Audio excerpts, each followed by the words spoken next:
Oh, hello there, darlings. It's Karen here.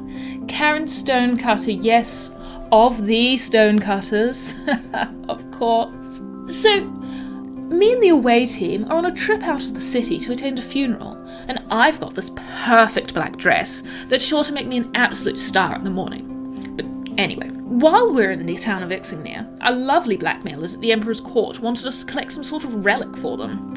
So we trekked into a mysterious forest, and we barely survived an encounter with a dinosaur of all things. And we found a temple with a weird door inside. On the other side of that door, the question box. It's a relic that answers the question of a mortal. Frankie and Idafer and our travelling companion Quisp all asked a question, and I'm afraid they don't seem much better off for knowing the answers the box gave. And then Flynn burnt his face for some reason in an effort to distract the guardian of a temple, who's this absolutely lovely person called Dwayne. Anyway, we were just heading back to the funeral when we were accosted by a monkey with a familiar white stain on its face. It stole the question box from us, so now it's time to chase the little bastard down. Sorry for swearing, darlings, it's just been a bit of a week, you know? At least I'll still get the chance to wear that lovely black dress, because there's no chance that monkey is getting away.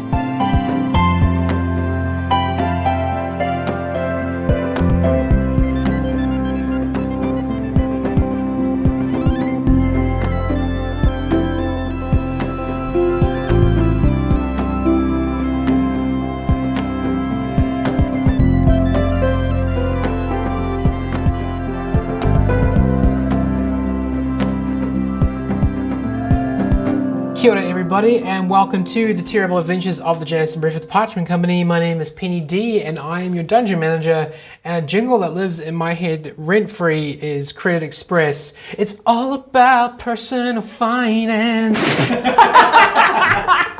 Like, technically it is though, when you think about it, it really is. That's what it's all about. We do live in a capitalist society. Yeah. My name is Stephanie, and I play Frankie, everyone's favourite guy, I guess. I don't know.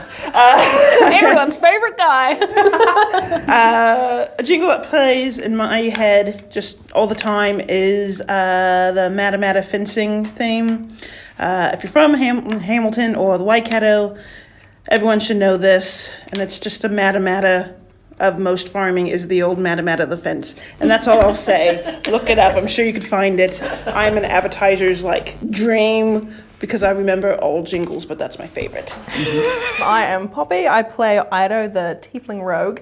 And a little jingle I've had in my head lately is for Moolah, which I think is like a payday loans thing. Oh, yeah. Which isn't good. But it's just, it's terrible because it's just M-below-L-A.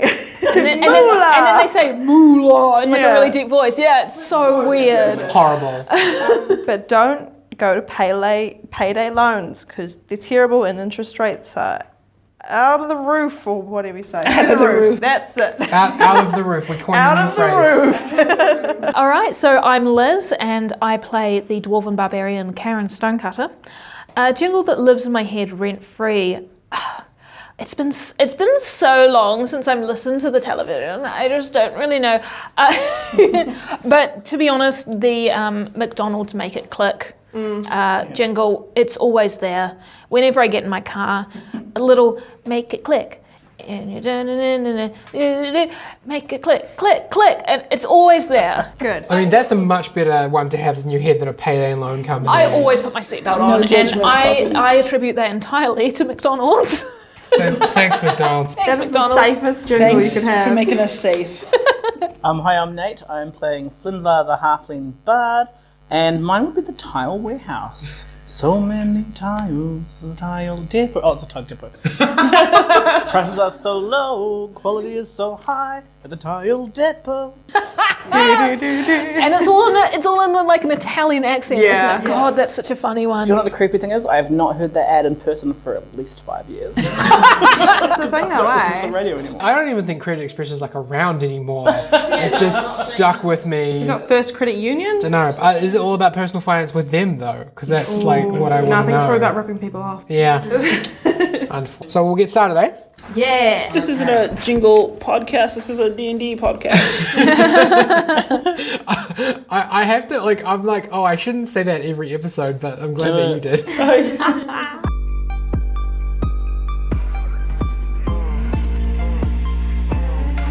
So the party have said goodbye to Deowane, and you were just about to leave when a monkey with a white stain on its face stole Ido's bag containing the question box.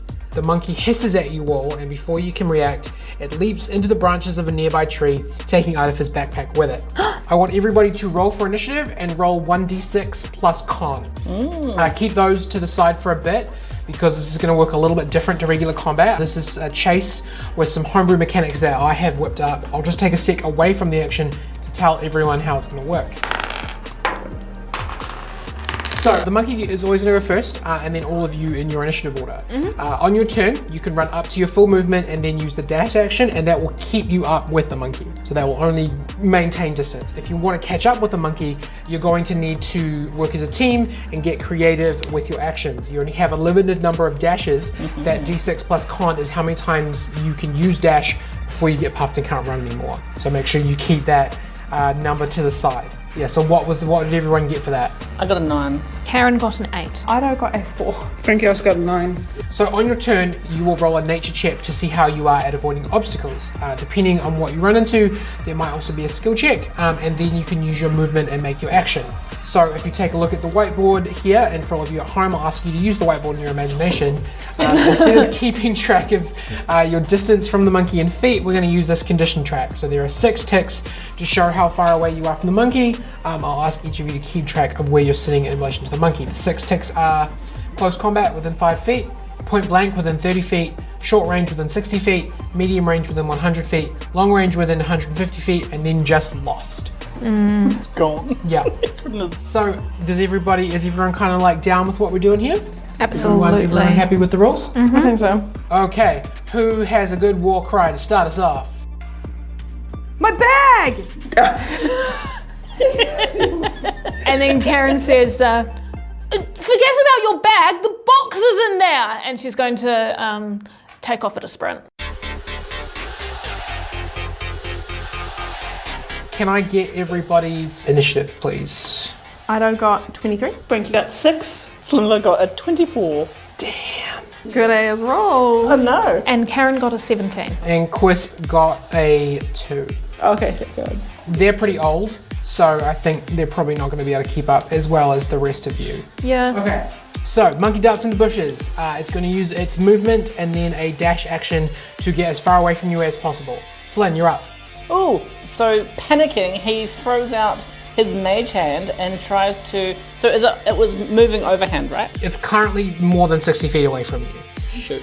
So Flynn is gonna dash the frick after that monkey. Okay, so you're going to use movement and then dash? Yeah. Cool, so I will get you to roll a nature check for me, please. 9? You got a 9. Okay, so you run into the forest through the tree line, and the first thing that happens is that there's like a fallen tree that you have to try and like climb over. So I want you to roll an acrobatics check to tell me how you do with the fallen tree. So that's 12. It's a 12? Okay, so you fail. So the penalty for failing is that you're going to lose 1 distance tick. So at the end of the round, you're going to go from short to medium.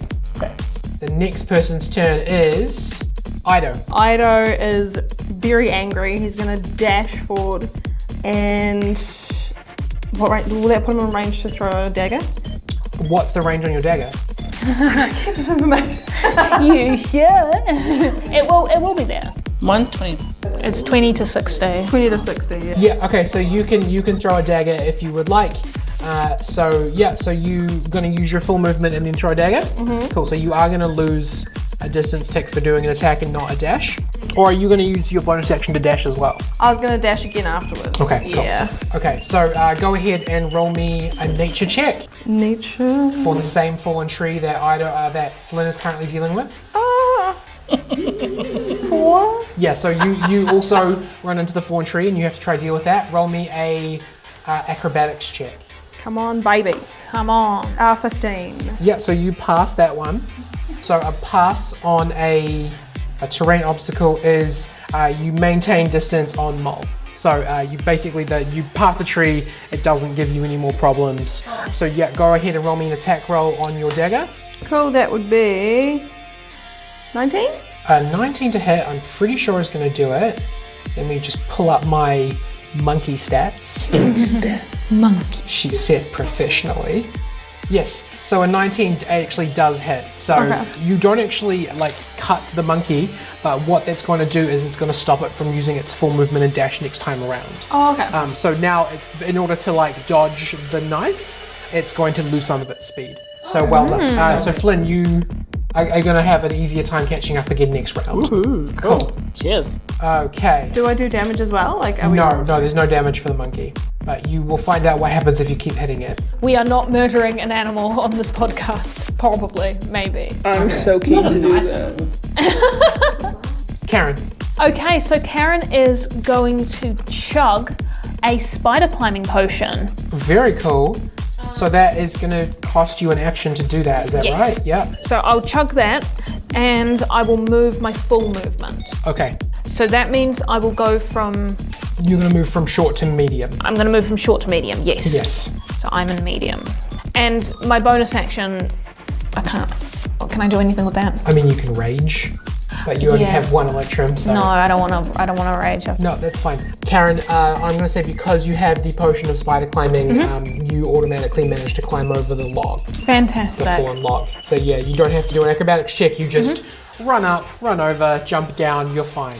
So if this is the same as the second level spell, Spider Climb is good for up to 1 hour. I'm pretty sure I sent you a list of what your potions do and how long they last for, because it's only a sampler's kit. You don't remember me doing that? I don't remember you doing that. I definitely sent it to you in Facebook chat, so that might be why I don't remember. Yeah, have a quick look, just do like a search for the word spider or something. Sure. I don't usually text you about spiders, so that will do it. Well, yeah, we're not in Australia. We're not generally talking about spiders. Frankie, you're up. Frankie is going to, I guess, use full movement and try and, I don't know, slow the monkey down with hot wire. What's the range on hot wire? I think the range for the electric shock is 30 feet, but it's still a regular crossbow, so you can still shoot at it. Because that's the one I usually have out, and the range is 80 and 3. Yeah, okay, so roll me a nature check, see how you deal with the log. Nature, that is 19. Yeah, cool, so you don't even, you go around the log. Guys, around. So you beat the nature check, which is essentially bypassing the obstacle. Where the others climbed over it, you went around. Go ahead, roll me an attack roll with the hot wire to see how you do hitting the monkey. That's 11. I think that doesn't hit, actually, because short is -2 on ranged attacks. You take a shot at it. The monkey, it's just a little bit too much, and it's not quite close enough to deter the monkey. So you also drop down to medium range as well. Okay. Frankie was too sure of himself because he's like, it's just a log, guys. And then, Looking behind him, he's like, come on, guys. He shoots it randomly and it just kind of flies off into the trees. that's what I meant to do. Go around the log, he said. Chris was having a little bit of trouble getting down the stairs, so they fall back a little bit, don't quite manage to use their full movement. Next up is the monkey. Because last round he was affected by Ido's shot, he is only going to move forward his full movement and not dash, which means that this is an opportunity for you guys to catch up to him a little bit, so he's only going to use 1 out of his 2 movements. Sweet. Next up is Flynn. So where would that put him? What range would that put him on? So your distance is always relative to him. Oh, so okay. at the end of your turn, I'll tell you where you're at. He is always monkey range. Yeah. Okay. Keep in mind that like this is experimental for me as well. I'm still learning how this works. Because I just need to know the feet he is from me. At the moment, you are within medium distance, so he's within 100 feet of you. Oh, okay. I'm going to move and dash, Cool. and then as a bonus action, I'm going to use Bardic Inspo on the closest ally, which is Karen. Okay, yeah, cool. So to move and dash, at the end of the round, you're going to be moved up 1 tick to short distance. And also, I just want you to go ahead and roll me a nature check, please. That's a 5. Okay, so you failed the nature check, so at this range, there is a small cliff to scale, so I want you to roll an athletics check to see whether you're able to climb that quickly. 14. 14 is a meet, so you managed to scramble up the cliff without losing any distance. So you have now moved up to the short distance tick. Nice. Idafer, you're next. I think I will attempt to get closer. I will. So I'm unsure at the moment. If I dash, will that put me in close combat? It will put you in point blank. Okay. So if you go move dash dash, I think that will put you in close combat. But there's something that I haven't told you, is that to be in close combat, the monkey has to be on the ground. Like he's currently up in the trees. Gotcha. All right then. In that case, I will. So using my full movement will just keep me up with him, or full movement and dash? Full movement will maintain you in short. Full movement and dash will move you up to point blank. Full movement and dash dash will move you up to close combat. All right. I'll just use full movement then. I'll stay in short. Okay. And I'll try and get him with the dagger again. So Frankie's also in short? No. Medium? Yeah. Okay, so I'm gonna have the whole group here. No, I feel like there has to be something else I could do. Get him with the dagger again. Yeah? Well, if Karen says so, I have to. So I'll remind you that dismissing and resummoning the dagger to use again on a subsequent turn is a bonus action, so that's fine. So you can move, bonus action, get your dagger out, and then action attack if that's what you want to do. Sweet, yep. Cool, so you are in the short distance tick, which means that you have a -2 to ranged attacks. Okay. But first of all, nature check Of course. to see how you deal with the cliff. That's 14. That's a meet, so yeah, you scramble up the cliff and you're going to throw a dagger at the monkey, so go ahead and roll me an attack roll. So, okay, so -2 from the attack roll. Yes. Good golly. Oh, yay, okay, well that's 25. Was that a net 20 on the dice? 19. Oh, cool, okay. The monkey, having dodged one of your daggers already, is kind of scrambling to get away from you, and another dagger just like shoots out and like cuts through a branch that it's currently standing on, which doesn't quite push it down, but definitely like brings it down some. It definitely isn't making anywhere near the full movement that it's trying to. So you are still in the short distance tick, and the monkey is prevented next round from using both of its movement. So nice work there. Hell yeah. Next up is Karen. Okay, so if I want to do my movement and then dash twice, Yep.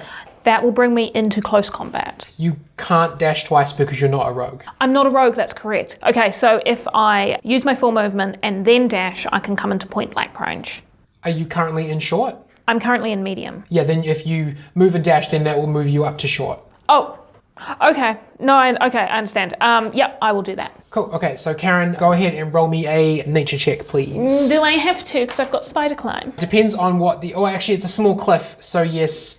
You'll do great. Not all of the obstacles are going to let you dodge it using spider climb, but yeah, I will go ahead and say that you don't need to dodge the obstacle because you can just run straight up it, so that's fine. Straight up it. And it's good for 15 minutes. Okay, next up, Frankie. Frankie is just, I guess, going to move and dash because there's not a lot that he could actually do. Well, I mean, you have Firebolt, you have your really cool little robot man, The thing I'm concerned about, Firebolt. Whoops, and then I hit somebody else because Frankie's flustered and also running. Well, I mean, that might happen but like, what are the chances of that, really? Come on.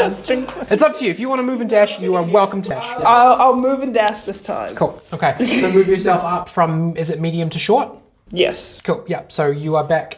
Is everyone now within the short distance tick at the end of this round? Yes. Yes. Okay. Awesome. Okay. Do I roll a nature check? Yes. Go ahead and roll me a nature check. That is an 18. Cool. Yeah, that passes. You manage to again just run around. You're taking like a little side route like through the jungle, through the bushes and stuff, and they're like scrambling up a cliff, and you manage to sort of like, find an alternate route. You hop up some stones rather than climbing up the cliff.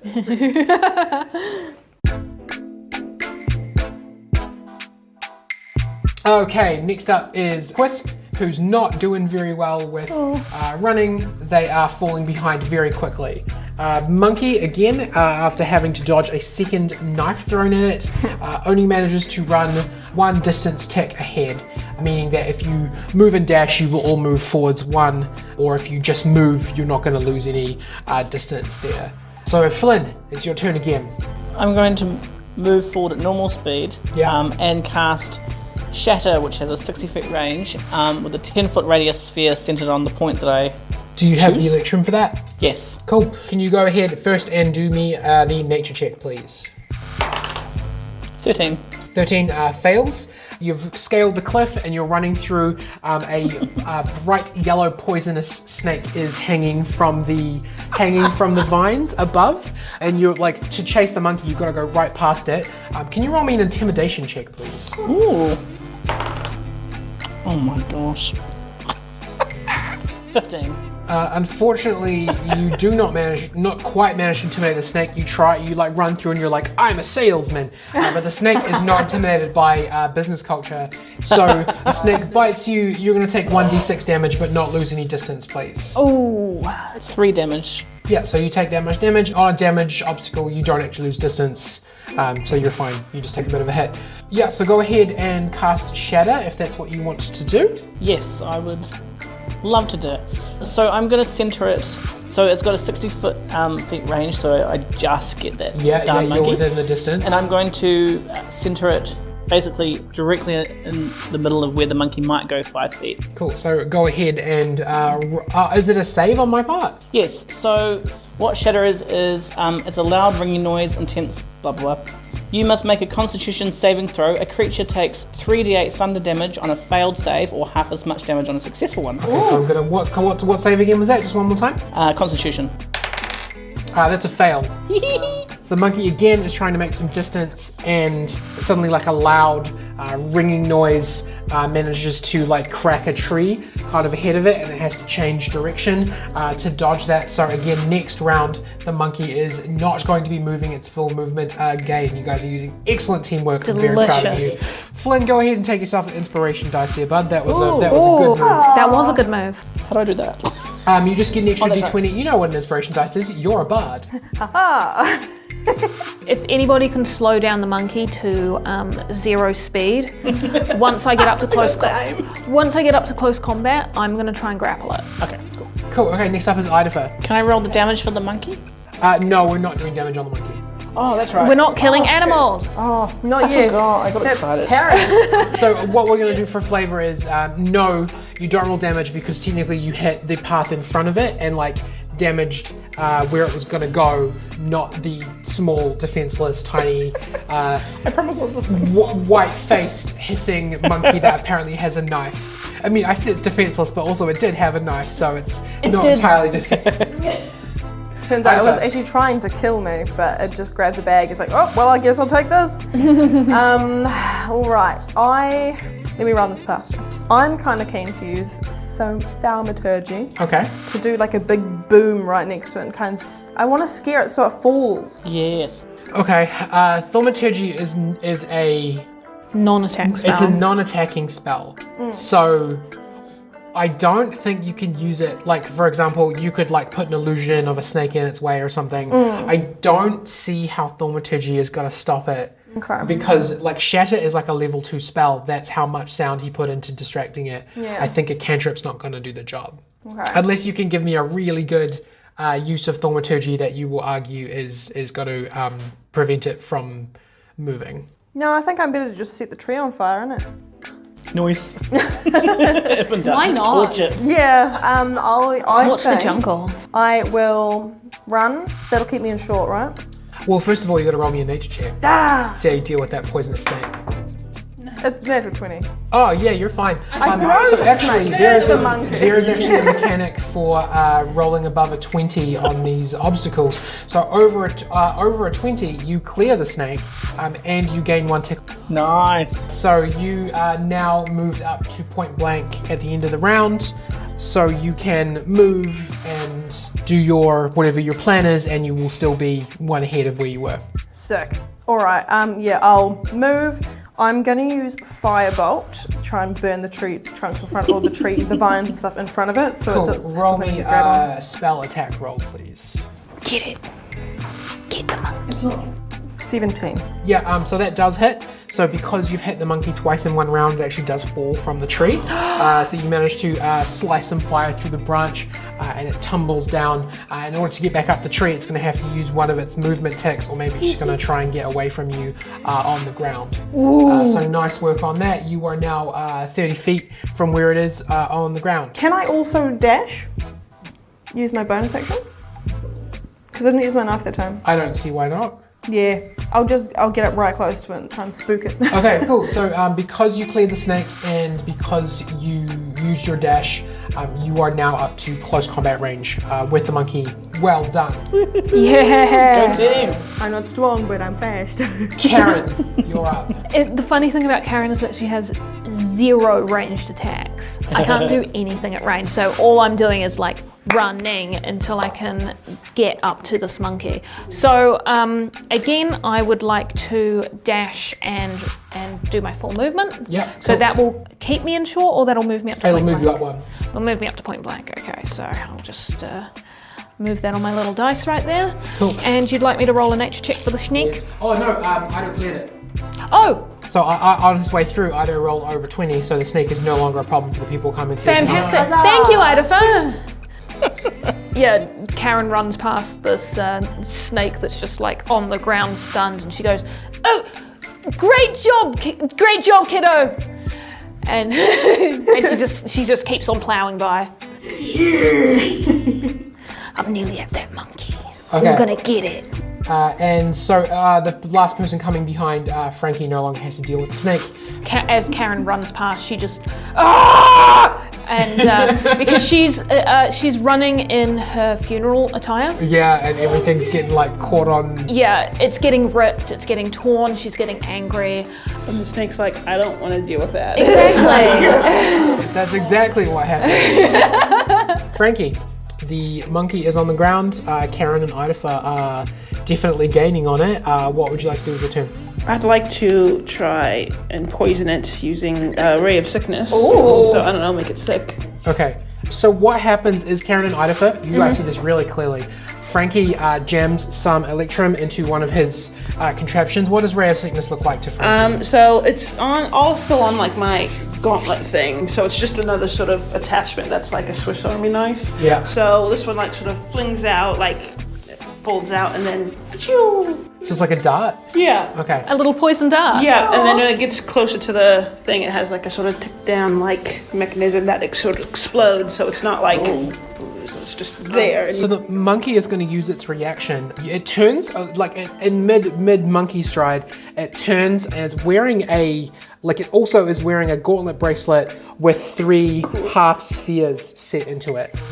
And one of them glows blue, and the electrum that was basically being put into your dart fizzles. It like expends itself without actually casting the spell. It has used counterspell on you. Oh, that's unfortunate. Oh wow. Monkey got counterspell. Monkey got counterspell. That's Monkey. lame. What am I Okay. gonna do? I guess just move. I don't know. Monkey. Move in. So you're gonna move in dash? Oh, just move. I guess. Because monkey got knocked down, you don't lose any distance. You just maintain where you are. Are you in short? Yeah. But you made it use a resource though. It didn't really seem to want to get poisoned, which fair enough. I mean, right? I guess I can understand that. Quisp, you can hear huffing and puffing behind you, but it's definitely fallen right back. And then also, who's the furthest back right now? Guess me. Yeah, I think it's fun. Are you in point blank or Frankie, short? you hear a growling as you run past a orange and black spotted animal that you then hear begin to give chase.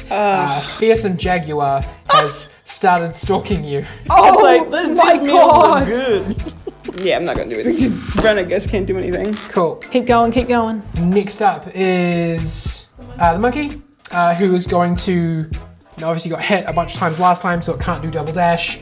So it's just going to move forward 1 space. Flynn. Ooh, okay. So, huffing and puffing. I'm going to move forward, and then I'm going to cast.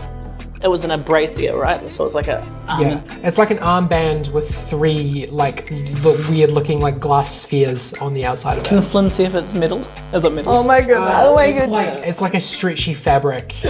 Oh, of course it is. Does it have buckles? The funniest thing about heat metal is that it instantly becomes like a battle of wits between the person who has heat metal and the DM. I'm going to go that ahead too and Velcro? say that The bag has buckles. The knife that the monkey is carrying is metal, but the armband that it is wearing is not. Then I'm just gonna cast. Oh wait, how far away are y'all from? They're both point blank. Yeah. So they still need another Oh, cool. Sweet. another round to gain on it. All right, I'm gonna cast Shatter again then. Okay. Oh yeah.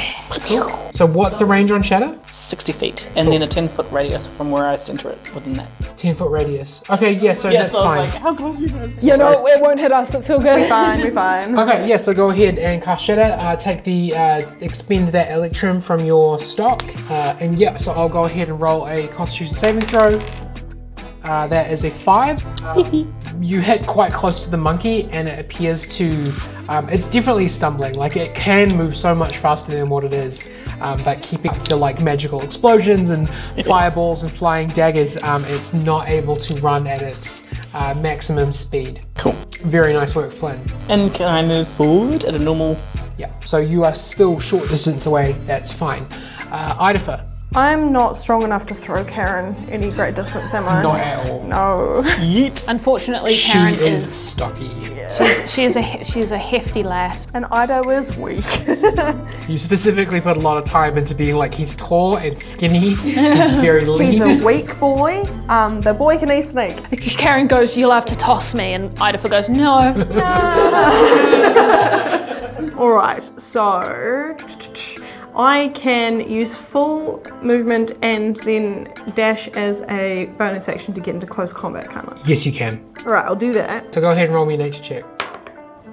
18. You see a big leaf coming up ahead of you, and rather than like crash through it, you go around it. And there was a big rock behind that big leaf that you probably would have run into. So that's good that you didn't do that. Yeah! Cool. So you use your movement, you use your bonus action to dash. How many dashes do you have left at this point? Wait, have you been counting that as my bonus action dash as well? Yeah, so the then full I have, amount like, of dashes, that would be your none last left. one, right? Yeah, that's my last one. Cool. Okay, well, luckily you are now in close combat range with the monkey, so you can go ahead and make a grapple check if you would like.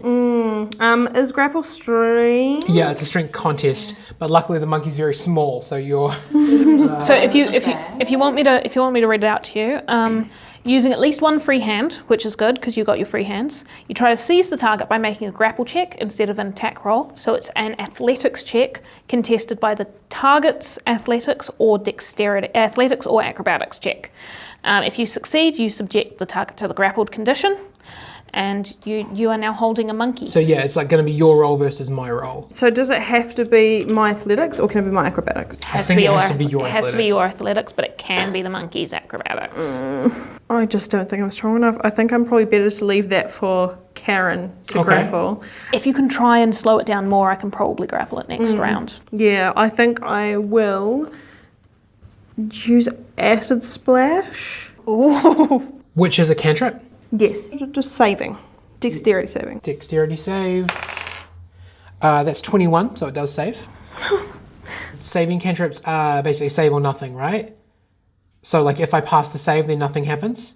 Pretty much, yeah. Okay. You are still in the close combat distance tick, so you're still like running along next to it, shooting acid at it, but it managed to get out of the way, so not quite there yet. Okay. Karen, you're up. Now, would I have... Okay, no, that is the nature check that I have to roll. I've already answered my own question. Don't worry about you it. did. Go ahead. Tell me your nature check. Yeah. It's a 10. That's a fail. Yeah. So I want you to go ahead and roll an acrobatics check to see if you can dodge the rock behind a big leaf. Now, would I know that there is a rock behind a big leaf? No, you are like running alongside Idafer. You don't Okay. really, like if you were one behind him, Yeah. you might have some idea, but yeah, you're pretty Okay. much neck and neck. I was going to see if I could punch the thing with the ring of the Get it. It's a big rock behind a big leaf. Can it be athletic? No, it can't. It has to Damn be it. acrobatics. It's a 5. So cool. You clear the big leaf, and you're like, shit, there's a rock, and you try to dodge it. You basically like tackle your shoulder onto it, but you don't lose any distance. You do just take 1d6 damage. Okay, 1d6. That is 4 damage. That is an okay amount of damage for that a is all barbarian. good. So now I am still in point blank range, or can I move up to close combat? Did you dash? Yeah. So you moved and dashed? Yes. So you're up to close combat then. Yes. We got this. Because I bashed into the rock, can I try to grapple the monkey, or is that? You've used your action. I've used my action. You use your action to dash, so unfortunately you can't. Okay, Cool, no problem. All right, Frankie. Frankie is going to move and then going to attempt to shoot an acid arrow, I guess, at the monkey. Cool. Yep. See Go how that ahead works. and roll a nature check for me. That is a 7. Big mood. So you run straight after Karen, straight after the big leaf. Roll me an acrobatic check to see if you can dodge the big rock behind the big leaf. That is an 8. Cool. Take 1d6 damage. You don't lose any distance though. That's still just as bad because I'm still so far behind. Where are you at? Are you medium or are you short? I think I'm just into short now. Yeah, I've been cool. in short for. I think you guys have been in short. That's cool. Go ahead and roll your acid arrow, or is it a save from me, or is it a roll? It is a. It's a roll 1, I think. Yeah. Never mind. I got Do you have the confused. Electrum for this? What level spell is it? This is level 2. So remember how we were talking about like. Oh no. Did you get a nat 1? I rolled a natural 1. Oh no, Frankie! Can I give my inspo dice? You gave it to me. You gave it to Karen. No, that was my inspiration. No, the inspo is only for you. Oh, damn. Okay. So it's gonna be. Okay. I'm gonna roll a d6. Odd, you hit someone. Even, you don't hit anyone, and then we'll roll again to see who you hit if you hit someone. That's a 1, so that's odd. So you hit someone. 1, 2, you hit Flynn. 3, 4, you hit Karen. 5, 6, you hit Idaho. That's a 1, you hit Flynn. Can I take it to the butt? Yeah, you can definitely take another arrow to the butt. I think this is the second time you've been hit in the butt with an arrow, right? I think it Was is. it Frankie last time? Now you know how it feels. What's the damage on the spell? So that is 4d4 plus the bonus because it's acid. Cool, yeah, go ahead and roll that on Flynn. That's it. We don't need to hurt Flynn too bad. My intelligence modifier is 2.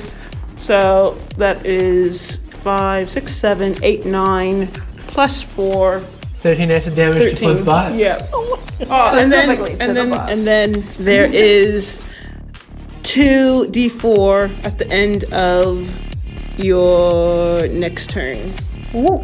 Okay. That's the most Frankie thing to do, is like, running like Woody through the forest, flailing arms, put the arm down, shoot an arrow, and it hits a centaur in both of his knees. Flynn feels his arrow like sink into his butt and he's like, oh my god, another snake! Not my caboose! Not Flynn's caboose. You guys have at this point left Quisp very far behind. Oh no. Quisp is jaguar fodder. Who's the furthest behind at the moment? I think. Cool. So the jaguar is going to leap out. You doing 1d8 plus 2 piercing damage. Go ahead and take 4 piercing damage as a jaguar takes a swipe at you. This is larger snake. I mean, the jungle is not Frankie's natural environment. No. That's true. That is true. The monkey is at this point took 1 hit from who this time? From Flynn? It saved against you. You didn't do anything. You hit it and you missed. Yes. Yeah, cool. So the monkey's going to move 1 ahead. Yeah, that's fine. It is kind of freaking out at this point. Idaho and Karen, you're close enough to it. You're kind of like running along next to it that you can see that it's like your classic, spider monkey type monkey, all brown except for that white stain on its face. It's wearing like an elastic band on its arm, and it has a knife in one of its hands, and it's got like Idaho's backpack, and it's just booking it. It's trying so hard, and it like can see you guys, and it can't go fast enough. So funny. Flinda, go ahead and roll me an nature check, bud. Oh, nat 20, so 22. Yeah, you skipped the big leaf and the big rock. Cool. So, I would like, Wait, did you say natural 20? yeah. Cool. 22. So you skip the big rock, and also you're going to gain 1 distance tick on Mole. So you're going to move forwards a little bit. I'm at public. Yeah. Yes. Yay, hello, 30 feet things. I've lots been of- waiting for you. Lots of good spells now, huh? So I want to use my mage hand and my rope. So I'm going to reach into my bag of holding and pull out my rope, and I want to use Mage Hand to try and entangle the monkey, like aiming on its legs. That sounds like a pretty cool plan. I like that. Why don't you go ahead and roll me... Oh, what do you guys think this would be? Either dexterity. or... Sleight of hand? Yeah. I think sleight of hand's pretty good. Yeah, I think sleight of hand's pretty cool. We don't use sleight of hand very much in this campaign, so go ahead and roll me a sleight of hand check. Yeah, Flinbar. No, we don't use sleight of hand. We just smash glass cases. I tried. Unnatural 20. Yeah, cool. So these guys are both running to either side of it, and then out of nowhere a purple hand comes in and kind of like whips a rope, and the monkey gets its legs kind of tangled up, and it trips over the bag it's carrying in its tail, and it just kind of rolls over and comes to a stop. Yes! Flinda's like, Victory! We are. So the monkey is momentarily tangled up. That was a good move, Flynn. Idafer, it's your turn. I'm going to run to this stopped rolled up ball of a monkey and grab my bag off it first. Yep. And be like, no! Okay, roll me a dexterity check. Bad monkey. Bag monkey. Because it's like a whole ball of, arms and legs and rope and tail and stuff, so... Well, that's 21. Yeah, cool, no problem. You grab your bag back off of it, and the monkey hisses at you, I hiss back at it. but then stops struggling. Good. At this point, Karen, you're welcome to grab it if you want to, but the chase is over. Wow. So it's really up to you. You guys have successfully caught the monkey. I would love to grab the monkey. I do not want this monkey to get away. Cool, so the monkey is huffing and Hold puffing tight. from all of the running it's been doing. It holds up its hands in submission, a very... You're too human for a monkey. Yeah, it's a very human gesture. Karen will grab it and grapple it with just like hold it around the shoulders. Cool, yeah, roll me a strength check against the Like a monkey's really dexterity. overgrown mum. Okay, I'm going to use that inspo that Flinvar gave me. That is a 15. Yeah, monkey got 11 with a +4 to dexterity, so not great. Monkey stopped struggling. You're holding the monkey. After a few seconds, Flinvar and Frankie both catch up. Frankie the jaguar that's been following you sees that it's dealing with more than one person and like growls at you like, "I'll see you in a future campaign, mister." And slinks off into the night. If you ever come back to this jungle, I'll make sure to bring that jaguar back for a secondary Let's showdown. name him. Well, I said slinks off into the night. It's like middle of the day. Yeah. But Yeah, Janet. it somehow slinks off into the night during the day. I mean, Janet the jaguar. Tree cover, Yeah, it slinks off into the tree cover.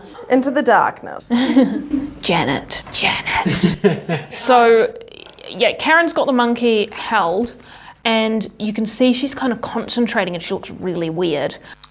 She looks like she's thinking about something very hard, like possibly reports, or when you have to do your yearly report and she's trying to think about something really good to say about Frankie so he doesn't get fired. It's kind of that kind of face. And what I'm trying to do is I'm trying to cast Speak with Animals as a ritual. Okay, so that's going to take you 10 minutes 10 to minutes, do. yes. So in the meantime, the monkey kind of just like waves its hands at you, points at itself, and then does the talky hand motion with its other hand. And then kind of like holds its hands up like, we cool? I mean, you can Well, you've kind of broken my concentration there, darling. If you want to talk to me, I'm going to have to start again. The monkey begins to grow and change shape. Oh dear.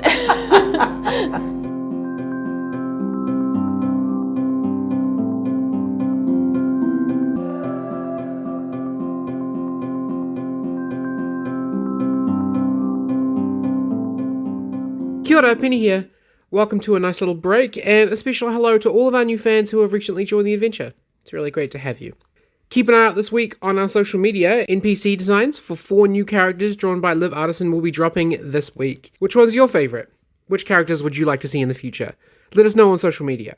If anyone is interested in what we learned from playtesting the chase scene rules, I'll be posting a PDF with the homebrewed mechanics up to our social media shortly. If you'd like a way to run a fun chase with stakes and obstacles in D&D, feel free to use it and let us know how it goes. On another news note, at the end of this arc, after next episode, we're going to be taking a little hiatus from the show. We all love playing together, but some personal factors mean we haven't actually played for a while, so there are no more episodes in the bank to be edited. It seems like a good stopping point, and I'm keen to work on a graphic novel and a movie script while we stock up some more episodes. and make sure that the game stays fun and not stressful for the players. We hope that when we return to posting new content, that you'll all return to listening. Music credits. Thanks to Carmen Maria and Edu Espaniol for Dakar Flow, Quan for Once Was and Electro Fight, Nana Quabina for Bella Bella Beat, Patrick Patricios for Average, Bobby Richards for June, Chiel for Lazy Walk, Dan Hedig for Empire Seasons, Esther Abrami for Number 2, Remembering Her, and Regan McKinnon for the show's theme song and for the remix version we used to celebrate the 1,000 download mark a few months ago. You can listen to the show at jandersonbreffords.podbean.com, as well as on Spotify, YouTube, Apple Podcasts, Google Podcasts, just wherever you get your podcasts. Also, our Twitter is at JBPC Podcast, and our Facebook is facebook.com/JandersonBreffordsPodcast. Episode 22, Smoko 4, should be out in the next few weeks, and that will be our last regular upload for the time being. There are a few live stream shows to release as episodes that will come out at some point, but keep an eye on our socials for when you can expect us to be jumping back into the main story. Thanks for standing by our show. Let's get to finishing this arc up. The creature that the monkey morphs into is humanoid, with 2 arms and 2 legs, with coarse red fur sticking through the holes of its simple cotton clothing and from under the orbed bracer that it has on its arm, although the colour is earthier than Murphy's kind of like fiery tones. It grows to almost Frankie's height, muscular and stocky, with arms slightly longer than a human's would be. Its earth red face seems male and features small yellow eyes, a thick jaw, heavy brows and a wide flat nose, and his hair is tied into many fine braids. But these are all secondary to the shocking chemical burn that streaks across his face and over one eye, bleaching and shriveling the skin in a slash pattern, the same pattern that you have seen on all of those different animals. Yet another mortal species that you have never seen nor heard of sits, leaning his back against a tall tree in front of you with his eyes closed and his palms exposed, awaiting your questions. Frankie starts to sketch him. For science. So Karen says, absolutely not. Actually, I can't deal with this right now. Which one of you is the most injured? I've got negative 16 points and an arrow in my butt that's got acid. Okay. Yeah, and I've only lost 8. Okay. Also, my face kind of hurts from coffee burns. The coffee burns. Karen is going to say, well, don't go anywhere. But I've got more important things to deal with, and she's going to lay Flinvar down and use her healer's kit on his butt. And what about the two of you? Are you guys going to try to talk? Yeah. So, back there, why'd you snatch the bag? What's going on, man? Yeah, man. He doesn't shake your hand, but he says, Mole, Oh, hey. you have important artifact, I take. Why? Because was told to. Oh, you were. Who told you to? He kind of looks at you and he smiles because he knows that you know the answer to this question. Oh, god damn it. All right. Karen, what do we do with the man monkey? I don't know, darling. I'm a bit busy with Flinvar at the moment, and you can see her bracing against his butt as she turns the arrow, and Flinvar's like, You don't need to turn it. Monkey sometimes hobgoblin. Oh, do you know what they are, Frankie? Do I know what they are, Penny? Go ahead and roll me a history check. That is an 18. Yeah, you read a little about the history of Toth. Yeah, I've read about him a little bit. Totally. There's some books falling out of his bag, so all about hobgoblins. It's All about hobgoblin, like a hobgoblin erotica. I know them inside and out. Oh my god. you can hear Karen in the background put this rose quartz in your left hand. Good. And Goblins and hobgoblins are kind of like one of the shared families that make up the 11 races of Toth. Oh. Yeah. They make up one of the 11 races of Toth. Oh, okay. So They kind of share a spot with a hobgoblin, so it's like hobgoblins and goblins, so it's technically 12, but it's 12, but no one ever says it's 12 because, the goblins, hobgoblins, they share and it's a whole thing. Ah, yes. Thank you for giving me this information, Frankie. So, has he got He's only got this gauntlet. He's wearing clothes, right? Yeah, he's got like cotton clothes on, like real simple Yeah. simple clothing, and he's got that gauntlet on. He's dressed very simply. Yeah. And like he's not worried. He's just sort of sitting there leaning up against a tree, just like, I'll talk to you guys, I'm not gonna hurt you. But we might hurt him. Well, he did steal our stuff. That's true. But I guess, and he's talking to the hobgoblin again. What was his name again? Mole. Mole. So, Mole, you obviously weren't sent here to hurt us, because, well, none of us are hurt from you. He looks at Frankie and kind of chuckles a bit. I was attacked by a jaguar. Did you forget that? Jaguar, good jungle form. Good to be for next time. I was like, Next time I will be Jaguar. can you be a jaguar now, though? If I want to. Oh, sorry. How long have you been following us? Like, obviously, you'd been watching us before we went into that temple. Yes. Just for more information. Sometime I have been following you since Bull's Wool. Oh, okay. That was a while back, wasn't it? Yes, I believe we saw him. There was an owl with a white face watching us at the Oh church. my god. You fall for obvious trap. Well, we've been seeing you around, Moldier. Okay, and now just put pressure on the wound with an amethyst, and everything's going to be okay. I do have a quick question. Yeah. Can you, I don't know, be in people's dreams? Not that I know of. Okay, cool. Just making sure you're not this bluebird But that's I seeing Nick. do owe you apology. Yeah? Some time ago, not for bag steal, that's everybody's game. I hurt you as horse. Yeah. Oh. Sorry. Was undermining heist. You know how it is. No. Be mad at him. He's so cool. He's so cool. So cool. It's kind of cool. Okay, Karen's now got this poison dart just kind of in her hand. Yeah. And she walks over and she says, okay, so your boss wanted the question box. Why? The truth is a tricky thing. Who says I want question box? What is this? Your boss, okay, let me rephrase that, darling. Obviously, you're not understanding me quite right. Your boss, whoever sent you here, that was too posh for Karen. Yeah. Your boss, darling, whoever sent you here, they want this powerful artifact for something. What is it? What do they want it for? I do not ask. What if you ask the question box and then you tell us what your employer wants it for? You want to give back to me? No. No, not forever. But I would quite like you to ask the box. Roll me insight just real quick. Oh, that seems dangerous. Can you grapple him whilst we give him this? He is gigantic. Compared to Karen. Compared to Karen, yes. What was that insight check? That's an 8. It's probably not a good idea to hand him back the artifact that he tried to steal from you. I'll be honest, Ida's not going to let you anyway, because he's got his bag with it in it, and he's like, no. We just got this back. Look. Enmity, ask me, get from you. Do these guys do know not- Amity yet? No. No.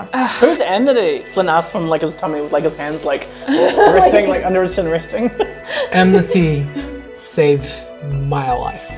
I have no home to return to without enmity. He wants something from you? I take back. This is just the way that things are. I owe him my life. Where is he? And he keeps using you. I offer him my life. Is not using your boss use your life You do not complain. He's got a point. Poor money. I complain all the time. We do have quite a good health insurance plan at the moment, so... I want to know, you comfortable, well-dressed city folk Oh. with jobs and families, why you keep face such danger? What in for you when you could just go home? Oh, it started out helping the company, and then I kind of got invested. I feel like they'd take away my cool necklace if I left. I don't want that. And I just don't trust that I'll always have a home to return to. Oh. Now that I know so many more secrets about the world. True. Look, ultimately, all we're going to do is we're going to do these tasks until we're powerful enough to kill the, people at the top. Well, don't tell him that. Too late. He seems fine. You're all good, aren't you? And he gives him a little nudge with his elbow. Insight check! Amleth Shul is special man. He has great destiny ahead of him. Oh, what's that? He plans to change the world again into something different. And he will succeed. I will follow this goal until my death. I ask you, follower of no one, do you have faith enough to die for this cause? Yeah.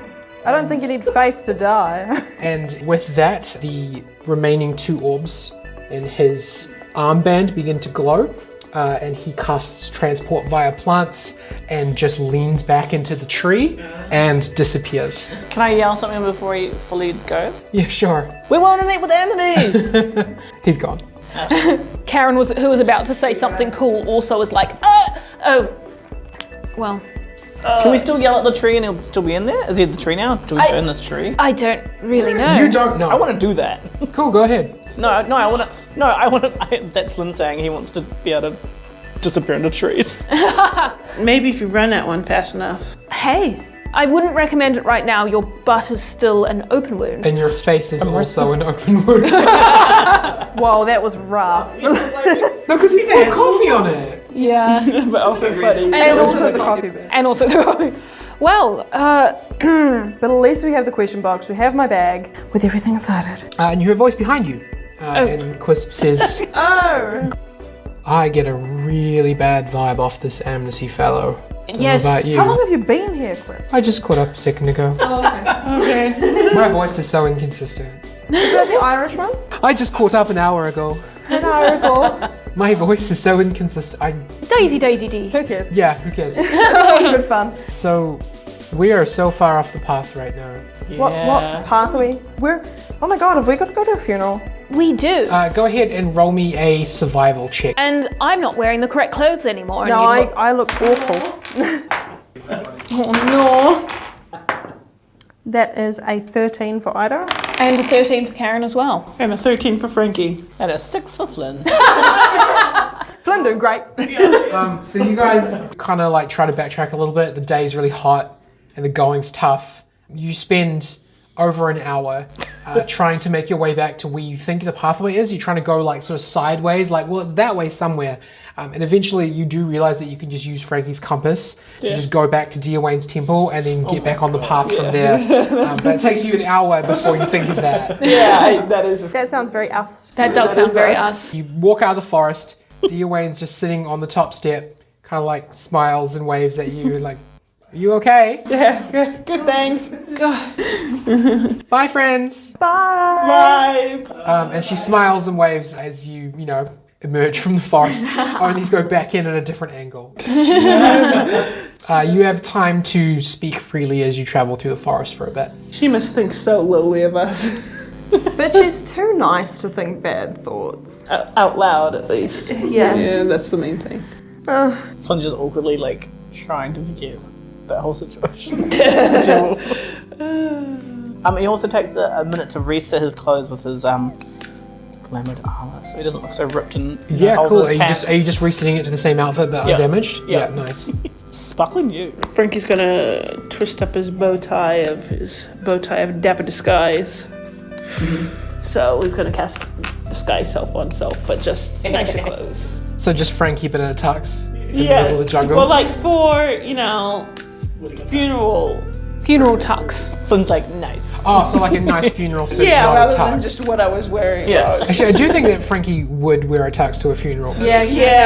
This is all I have. I don't have This is one all I have. formal wear. I have one formal hair and I have one formal wear and it's a top hat and tails. Yes, like full white, like glove suit. The white glove fantasy. Yes. Incredible. That's Frankie. I love Frankie. My lady. Lady. Karen's just hoping to be able to get back to get her stuff. Wait, does she have all of her stuff? You left like the suitcases and stuff in the room. I did, yes, and then we didn't go into the room, so it's just been there all night. So yeah, so Karen's just hoping to get there so she can get out her nice funeral gown. Thankfully, as you travel, you manage to avoid any more predatory dinosaurs. Although at one point, Frankie almost wanders into the more of a carnivorous flower, and Flynn has to be pulled out of quicksand on 2 separate occasions. Yeah. that is us. Because Frankie's like, oh, look at We're us. such a mess.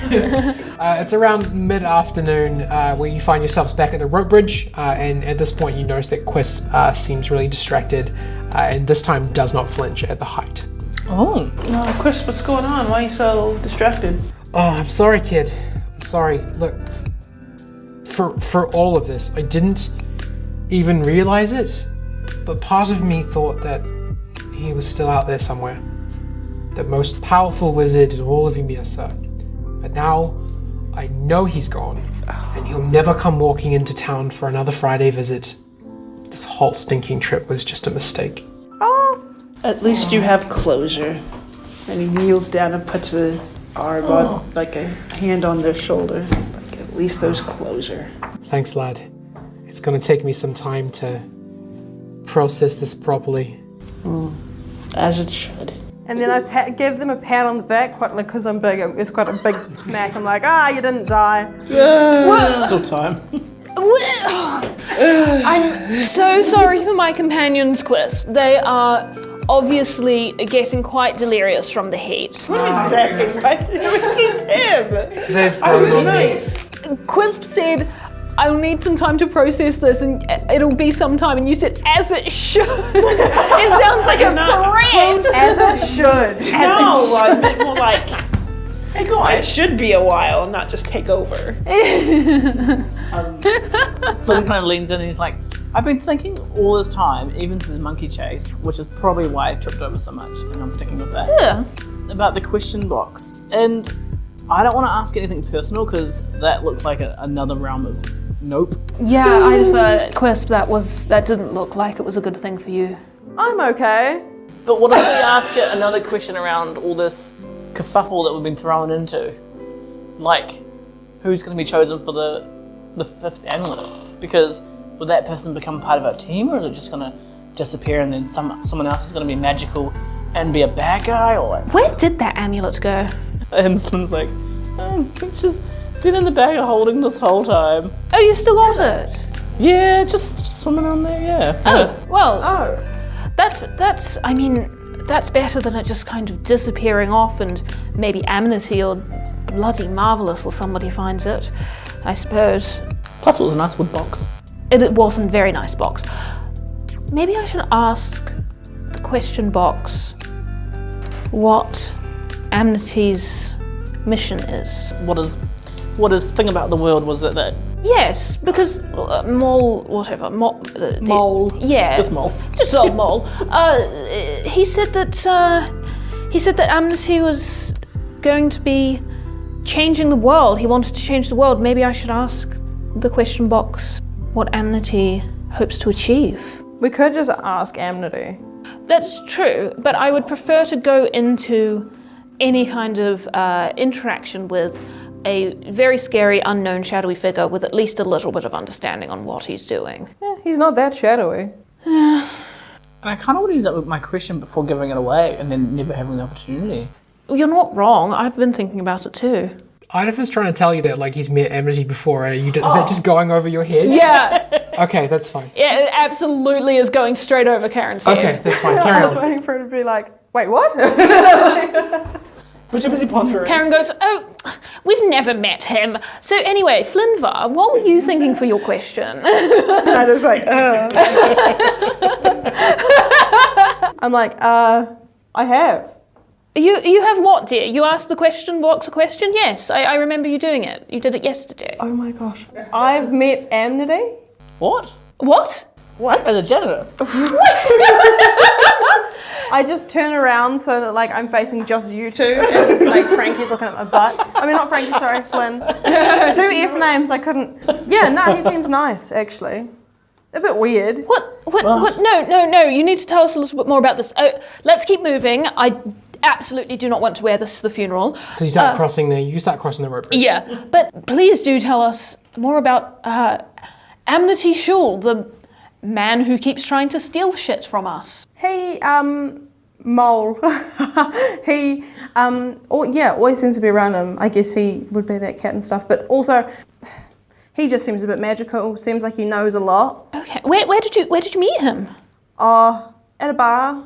He They sought weren't- me out. They weren't serving you alcohol, were they? No, I had a Okay. tea. I Okay. specifically remember having a nice cup of tea, so I wasn't in any different state of mind when I met this man. Okay, good. Thing. I don't know what he is, to be honest. He's very pale, but he seemed kind. Well, I don't trust people who seem kind for no reason. Especially not in bars. Yes, well, we could tell you a few stories later about that kind of thing, Idafer. But I don't want to know about your exploits. So what sort of things did you talk about? Your backpack? Absolutely not. And actually, when talking to Mole, very surprised that he tried to steal my backpack. I'm sure he could have just asked me. So, I don't know. I think we should probably just go talk to him. do you know how to contact him? No. Last time he just kind of found me. So I'm assuming if I go by myself somewhere, he'll find me again. Which I think would be safe. I don't know about sending you out alone, Idafer. The last time we did that, well, we weren't even sending you out alone, but the last time you were alone, you got kidnapped. And naked. And naked. And nearly killed. I don't want you to not have any eyeballs, Idafer. Oh yeah, and that. You know, I do really like my eyeballs. I mean, if anyone's to take your eyeballs, I wish it was me. But purely for science, not that I would. That's dark. I'm just saying, science. I feel like I'm not safe here anymore. I just want just one, right? Frankie's just like sizing it up. A green election. Frankie, take an inspiration dice for being horrifyingly friendly. If someone's going to take your eye, it's going to be me. I'm your friend. I deserve your eyes. Frankie means that in the best possible way. Oh my god. All right, well, thanks for telling us, Idafer. Yeah. You're welcome. Anything else anyone wants to disclose to the group that's weird or different? Frankie? I have to go to the bathroom. Oh. I mean, like about magical things. Oh. Strange meetings. Darling, go behind one of the trees. Just be quick about it. Okay. We have got a funeral. Bathroom break. We should all need to pee by now. Ding, ding, ding, ding, ding. We just, I have to assume that you pee just when we're not talking about it. No, we have to role play our bowel movements. No! It's been a few months in game since we started And no one's peed the entire time. Oh, that's not true. Flinvar emptied his kazoo. Oh, that's true. Very first Oh, episode. that's right, you did. You did. I do remember that. What a way of saying it, eh? So you guys are walking through the forest, talking about amnesty, and Frankie goes off the path for a moment to pee and then almost gets completely lost.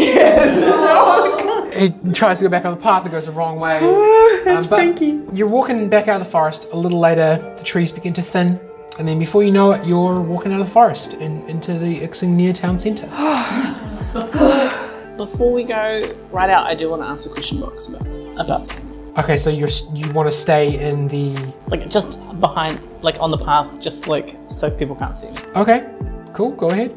Please remember what I said about the questions. About Be the wording. specific, and don't ask about stuff in the future because no one knows what's gonna. Like the question box doesn't know what's gonna happen in the future. Okay, so So that would while be a question. That would be a future question, wouldn't it? potentially, while you're figuring out a question, Karen is going to go to the inn.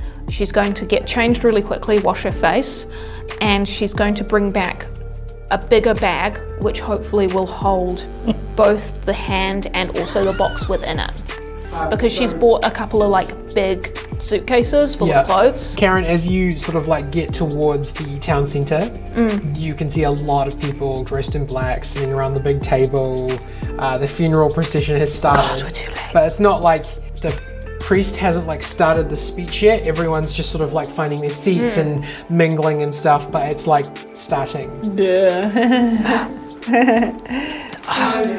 Oh dear, I'm sorry.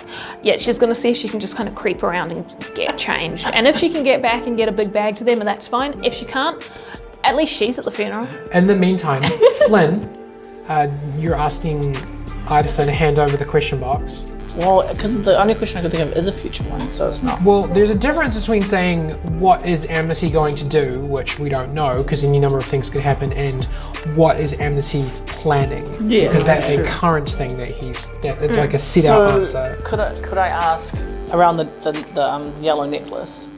The fifth amulet. It's a white one actually. Oh, it's That sounds so cool. if it's a white one. I thought I it was. crossed out white and put yellow because I thought it was yellow. Hold on. Oh, sorry. I thought it was yellow, and I was like, it's yellow, guys. So that's my bad. The one time I tried to take notes. Alright, well, I'll pull out the question box anyway and give it to you. Okay, well, so I don't touch it just yet because I'm trying to phrase my question properly, and I don't want to fudge it up.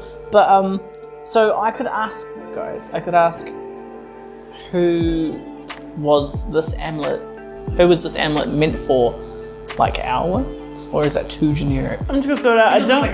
I don't know if it's necessarily like if we're trying to weigh up between the most important information. I'm not sure who that Yeah. I don't think that's really that important in terms of. I would much prefer to know what Amnesty is planning. That's right. And if I can tag in, even though Karen's not here, I don't know if the amulets were ever meant for anyone because Karen's a middle manager.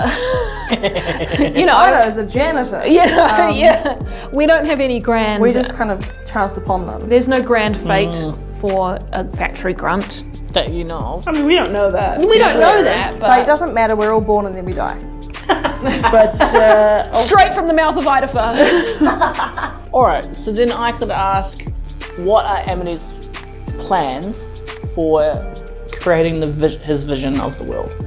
Because that's not what is his vision of the world going to look like. It's what's his, I could even be specific. What's his his next 10 steps? What did Amnesty want the question from? We can't just assume he wanted the question box. I like Flynn saying with regards to his world plan, because if you just say, what are Amnesty's plans? It He's could gonna just be make like, dinner. yeah, he's going to go and have some spaghetti. Yeah. Why was I also thinking spaghetti specifically? It's always spaghetti. He's Italian. Spaghetti, the multi-world and universe dinner. For those who have plans. Alright. Well, Flynn, you got an idea? Alright, so Flynn holds the question box and he asks very specifically, what is the next steps from Amity, the next 10 steps for Amity around his plan for changing the world to meet his vision? Is that specific enough? I gotta think of 10. Okay. Because let's just say if that was like in your essay, wouldn't be good. Can I ask for a small alteration? Yes. Can you ask what is Amnesty's plan to change the world, and not necessarily what are the next? Okay, was I too specific? I was like, I have to be specific. Well, I mean, I now have to sit here and think of 10 specific things. First, he's going to put on his shoes. Yeah. Then he's going to make some spaghetti. Yeah. Then he's going to meet up with Mole, maybe have a coffee. Was there anything else wrong with the wording that I used?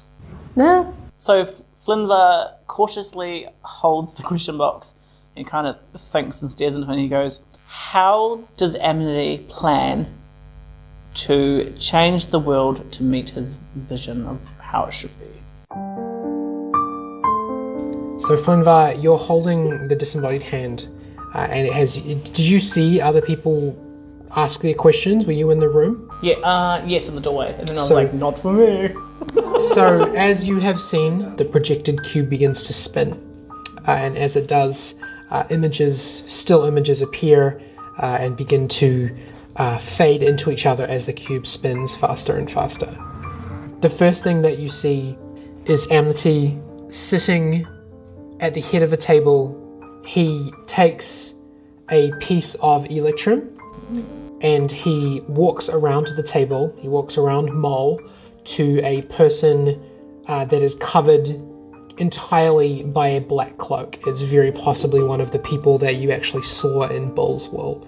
He gives the piece of electrum to that person, and the way that, like, they don't put it in a pocket, they like reach inside their own chest, and there is a blue spark, and then we fade to another moment, and the horse version of Mole is bringing Amnesty a cart just completely full of electrum, and it's the same cart that you guys saw during the Goose mission. Although now it doesn't have a bunch of gangsters sitting on the back of it, it's just a horse and a cart.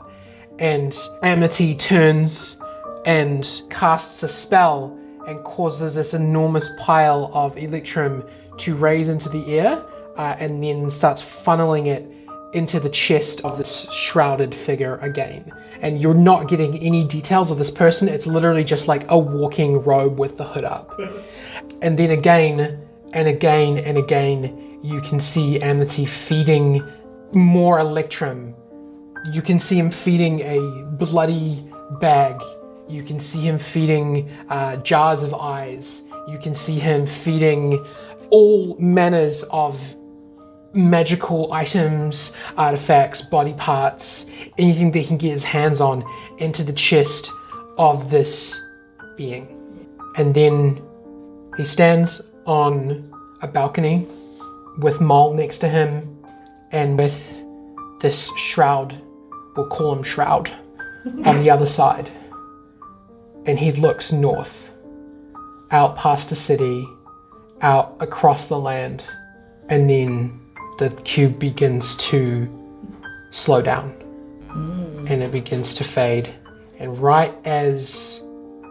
just as the images begin to stop, the face of Amnesty, who is, by the way, this horrific, like stretched out, like you didn't know because Idafer didn't tell you, but Amnesty looks like he's been through a gum stretching machine. He is deformed and pale, and he's got long hair, yes, but like his arms and his legs are too long. And he wears this, stripy pants and this Black Parade marching jacket suit, but his arms just like fling out the end too long. But isn't it also like strangely beautiful? Yeah, really weirdly, strangely beautiful in his facial features, but his body is deformed. And right as the image begins to fade, his face begins to shimmer, and then the image is gone. So what do you see, bud? That dude is fucking weird looking. Could you have mentioned that, or does that happen? I don't see people's looks. Quist kind of stands up and they're like, well, I appreciate your help, but we're back home again. I'm going to go get changed for the feast. I'll see you all there. Thank you so much for protecting me and getting me where I needed to go. You're Anytime. welcome. Thank you for your help, Quisp. What did Crisp do? That nice fire, for instance. Oh, okay. The compass? Compass, yeah. Sorry. Not killing Frankie? Francis, if you wouldn't mind coming by my shop tomorrow morning before you head home. You know I'll be there. And Quisp leaves. Is Frankie flirting? No, Frankie's just being an enthusiastic nerd. Not everything is sexual, I know. He is not flirting with a very old gnome. No. Just excited because science and he's a nerd. Could I tell from the vision? So when I saw those cart full of electrum, was that in the present, or has it already happened? You can't tell, but it was the same cart that you saw the day that you were walking up that cleared alleyway. Now, the cart that we were walking up the cleared alleyway, was it full of gold or was it covered? It was covered by a tarp. It was covered by a tarp, I thought so. And you guys know that the day that the goose incident happened, the Emperor's stash, like the Emperor's palace, was hit and a bunch of Electrum was stolen. I don't think we officially know that it was Electrum, do we? Flynn knows that. Flynn had a chat with Usiah, Cherish, and there was like a big, like, a certain resource was stolen, wink, wink, wink, wink, wink. Yes. The colour of my eyes, wink, wink, wink, wink, wink. So Karen comes back up the path and now she's wearing a floor-length gown with like my God. little spaghetti straps. It's got a huge slit up the side, but then she's also got a sheer kind of bolero over the top of it for modesty. And she's wearing a pillbox hat with a veil over it, and her hair is not as nice as she wants it to be, but it's back. It is not covered in mud anymore. And she goes, everybody get out there right now. Come on, let's go. The bloody funeral is starting. Ido, who is pretty much, he's covered in mud as well. He's like, and shuffles through his bag and grabs out his grunge bucket t-shirt because it's actually tidier than what he has on. That's fine. It's mostly black. And the Let's two go. of Let's you go. have got like magic disguises on, so Yeah, it's we're fine. like very fancy. You can wear my hat. No, It's a bit sweaty, but you can wear my hat. I'm He's okay. also got horns, so he will poke holes in it. No, I like my hat.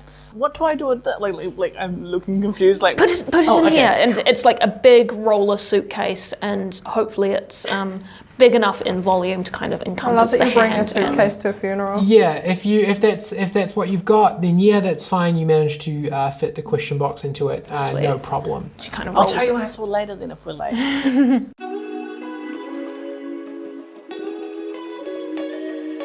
So you guys walk from the forest path around to the main clearing.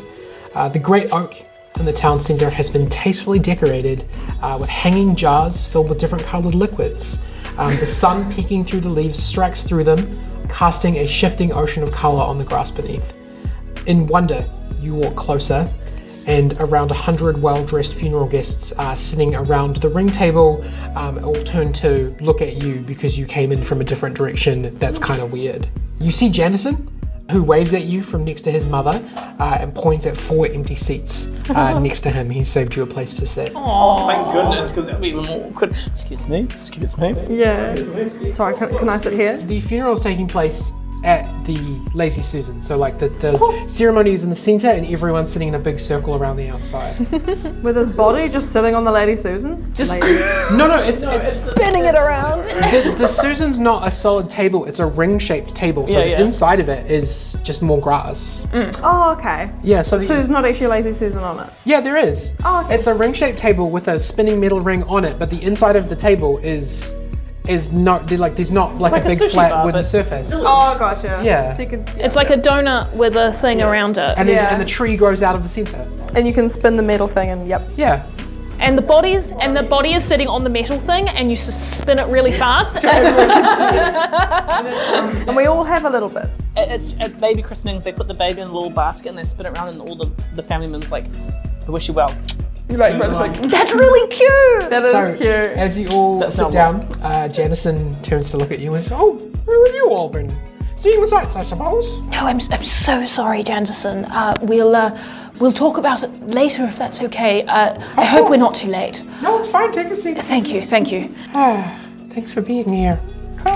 You all sit politely to the service, rolling your eyes as the preacher talks about how souls are redeemed in the afterlife, despite the absence of gods. Each being will go where they're meant to be, etc., etc. Straight to hell. We get to the point a few minutes in where the preacher turns to Janderson and says, "We now ask for the eulogy delivered by the eldest son of the departed in lieu of a betrothed." Janderson's big bushy moustache twitches and he exhales a deep breath. He turns to Mama Breffords and squeezes her hand, and she gives him the slightest of nods.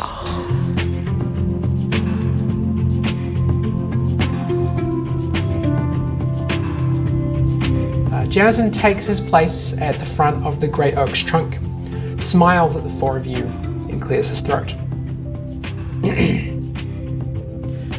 My father was an extraordinary man. When I was a boy, I saw him do amazing things with parchment. I went with him to the big city in the wake of the collapse of magic, and I saw his greatness. He never handed that to me, as he did with his name and his company, and I always felt cheated for it. Why should I, the son of the man who does whatever he wants, be so ordinary? But lately, I haven't felt that way. The extraordinary man who did whatever he wanted did some really awful things that the people around him paid for. But why should he change? There were always new friends to take the place of those he wronged, and the ordinary people would fall away. The best reason that I can think of is that this extraordinary man with hundreds of party companions all over the world has no one who truly loves him to speak at his funeral. I put it to all of us that we should celebrate ordinary people. He looks over at the four of you. The loyal, the hardworking, the free-thinking, the brave. Ordinary people change the world every single day, and the only real difference is that no one applauds their names. No one interviews them in the newspaper, no one offers them free boats or big bonuses, and they should. We should. I would like to take this moment to announce that my company is, going forward, donating a portion of our high executive payroll to start and maintain a Ymir City Victims Fund, meant for those who have nowhere else to turn to receive the help we all need. My only hope is that the Maureen Oakvale Trust can start to help heal the damage that has been done by extraordinary people. Thank you everyone who came here today. I should mention that the entirety of my father's estate is also being added to the trust. There are people in Ymir City who need it, a lot more than some of you who have crawled out of the woodwork for this. Upon hearing this, about a dozen or so well-to-do looking folks get up and just leave. Well, that's it. That's all I have. Goodbye, Father. I will learn the lessons that you waved off. Please enjoy the new life's feast. Flynn gives like a standing ovation, like he stands up and he's like, yay! Yeah. Which is just like a tall person just sits up nicely. Karen, very similar, stands up, doesn't really look like she's standing, although this is all gnomish and halfling size, so... Yeah, so like, freaking kind of just... His knees are like up to his shoulders. Though well-to-do people, did they look back at us? No, they were like, there's no money, I'm out. Yeah. Just random people, like, humans and dwarves and Gross gnomes ass. and everyone, like, the real swanky people probably came from the North District of Ymir City to come to this funeral. As soon as they were like, he's like, oh, I'm donating all my dad's money, they're out. But yeah, we've all stood up, we're giving a standing ovation. We hope that other people will stand up as well, otherwise it's just four of us.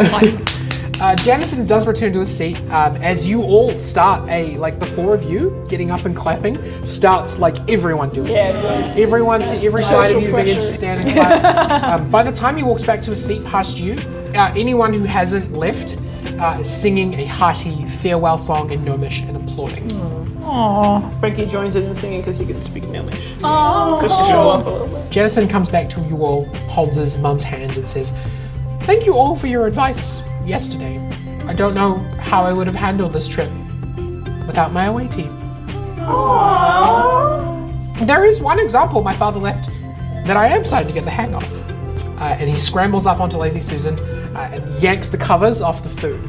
He hastily begins to spin the ring, sending food rotating around the table and yanking off all the covers as they pass by him. I don't know about you, but I'm in the mood to celebrate. Let's get this party started! Woo! And for the second time this week, a cue from a gnome named Janderson Breffords causes a celebration to erupt. Music starts to play, bottles are opened, glasses are clinked, and laughter and song erupt into the Ixingnia town centre. Mama Breffords grabs a few plates off the ring, showing you the pies and the ribs that she and her son have lovingly prepared for you. Wes, sitting across from you, nursing a bottle of milk, offers you all a melancholic cheers and a sad smile. Aww. Janderson's cousins spread out a bunch of tiles on the inside of the table ring, and many, many gnomes, halflings, humans, and one Goliath hit the dance floor. Hey. How do you all spend your time at New Life's Feast? Flindlar's straight for the food. He's a bit pickish. Karen is going to hang out with Quisp for a little while. She thinks that they could use a bit of company, and they don't need to talk if they don't want to, but she's going to hang out, eat some food, have a bit of a drink, offer up a nice wine, a nice vintage, and just spend some time hanging out with her new friend. Frankie's gonna walk up to Ida with a drink and be like, "Here, you earned it." She's gonna. Frankie can't drink well, but he's gonna be like, "Cheers!" And Ida's gonna be like, "Thanks, Frankie." And as Frankie is drinking his, Ida's gonna just throw his behind him. He's so tired. He's like, "I'm gonna go grab some food," and he just sneaks away and goes into the inn and has a nap. Oh no! Frankie's all alone. Frankie's really good at making friends. It's true. And for tonight at least, under the swimming colours of the Xenia Town Centre, you're able to just enjoy a night being ordinary again. There are no murders to solve, no Electrum to hide, no magic afoot at all. Just 4 regular work friends turned real friends. Smiling, drinking, dancing under a tree, skiving off to have an early night. Making the most of the moments that they have.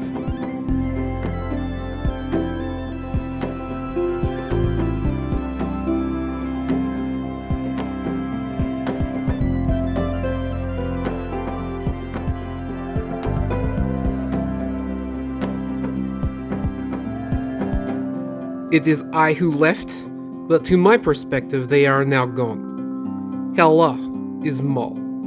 Thank you for paying attention to foolish city people as they walk around the jungle.